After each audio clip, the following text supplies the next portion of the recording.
तेच करतो. 6,000 रुपयाचा भाव देणार म्हणजे देणारच, हे तुम्हाला या निमित्ताने मी सांगण्याकरता आलो आहे. आज तुम्ही बघा. तर नमस्कार, जय महाराष्ट्र मित्रांनो. 5 डिसेंबरला महाराष्ट्राच्या मुख्यमंत्रीपदी माननीय देवेंद्र फडणवीसांनी शपथ घेतली आहे. आणि आपण सर्वांना माहित आहे की महायुतीच्या जाहीरनाम्यात सोयाबीनला 6,000 रुपये भाव देणारच असे त्यांनी सांगितले होते. आता हा भाव ते कसा देणार हे सुद्धा त्यांनी जाहीरनाम्यातच सांगितले होते.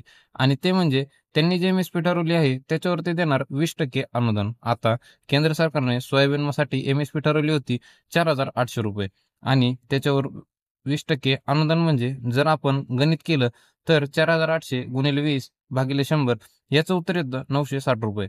आता जर याची बेरीज केली तर ती येते 5,760 रुपये. तर अशा प्रकारे 6,000 रुपयांच्या आसपास आम्ही शेतकऱ्यांना भाव देतोय असे त्यांना सांगायचे होते.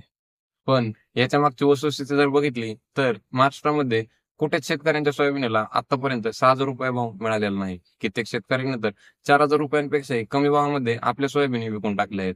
आणि अजून सुद्धा 4200 रुपयांच्या वरी शेतकऱ्यांच्या सोयाबीनला भाव मिळत नाहीये. आता जरी आपण प्रति क्विंटल 4,000 रुपये जरी भाव पकडला आणि खर्च काढला तर तो खर्च अशा प्रकारे येतो. नांगरणी 2,000, रोटर 1,500, पेरणी 1,000 रुपये, बियाणे 2,500, खत 1,500, तणनाशक 1,000 रुपये, अळी 500 रुपये, टॉनिक 500 रुपये, काढणीसाठी 5,000, मशीन 1,200 रुपये, पोते 160 रुपये आणि यांचे टोटल होते 17,860 रुपये.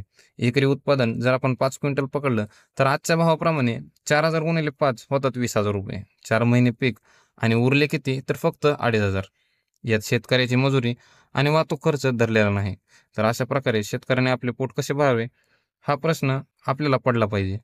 तुम्ही हा बाजारभाव बघू शकता. हा बाजारभाव आहे 6 डिसेंबरचा. हे नाव आहे जळगाव. आवक 20 क्विंटलची. कमीत कमी दर 4,105 रुपये, जास्तीत जास्त दर 4,105 रुपये, तर सर्वसाधारण दरसुद्धा 4,105 रुपये. पुढची बाजार समिती आहे बार्शी. आवक 1,527 क्विंटलची. कमीत कमी दर 3,600 रुपये, जास्तीत जास्त दर 4,225 रुपये, तर सर्वसाधारण दर 4,000 रुपये. पुढची बाजार समिती आहे बार्शी वैराग. आवक 286 क्विंटलची. कमीत कमी दर 3,900 रुपये, जास्तीत जास्त दर 4,200 रुपये, तर सर्वसाधारण दर 4,100 रुपये. पुढची बाजार समिती आहे छत्रपती संभाजीनगर. आवक 59 क्विंटलची. कमीत कमी दर 3,500 रुपये, जास्तीत जास्त दर 4,152 रुपये, तर सर्वसाधारण दर 3,825 रुपये.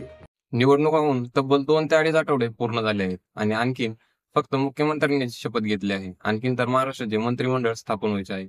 मग तिथून पुढे ठरवले जाणार कोणाला सहकार विभाग द्यायचा आहे, कोणाला महसूल विभाग द्यायचा आहे आणि कोणाला कृषी विभाग द्यायचा आहे. मग तिथून पुढे जनतेचे आणि शेतकऱ्यांचे प्रश्न सोडवले जाणार आणि तोपर्यंत आणखीन कित्येक तरी शेतकरी 4200 रुपयाच्या आतच आपली सोयाबीन विकून टाकतील. एकंदरीत जर विचार केला तर जोपर्यंत शेतकरी आपला आवाज उठवणार नाहीत तोपर्यंत त्यांना त्यांच्या सोयाबीन 4,000 ते 4200 रुपयांच्या आतच विकाव्या लागणार.